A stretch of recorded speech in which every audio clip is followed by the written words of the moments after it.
ඔබ සැම අදත් ආදරයෙන් පිළිගන්නවා මේ ජලාශ මගින් ක්‍රියාත්මක ලක්බුගම සහ කලටුවාව ජල පිරි පහදු මධ්‍යස්ථානවල පමණක් ජලාශවල ජල මට්ටම ශීඝ්‍රයෙන් පහළ යන නිසා ජල සැපයුම සීමා කරලා තියෙනවා.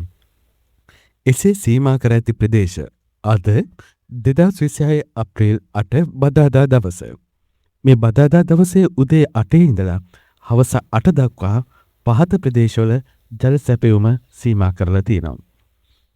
ගලගෙදර, ඉරිදාපොළ, පින්නවල, වේවැල් පනාව, පිටුම්පේ, මීපේ, මාවතගම, පාදුක්ක, උඩුමුල්ල, අරුක්වත්ත, වේරගල, බෝපේ, මලගල, කහවල, මිල්වව, කොටිගංගොඩ, පෝරගෙදර, අංගම්පිටිය, අංගම්මන, මීරියගල්ල, යටවතුර යන ප්‍රදේශ. මේ ප්‍රදේශවලට අප්‍රේල් 8 බදාදා උදේ 8 සිට පස්වරු 8 දක්වා ජල සැපයුම අත්හිටවන බව දැනුම් දී තිබෙනවා. එසේනම් මෙවැනි වැදගත් වීඩියෝ බලන දිගටම අප සමග රැඳී සිටින්න ඔබේ ලයික් එක ගොඩාක් වටිනවා.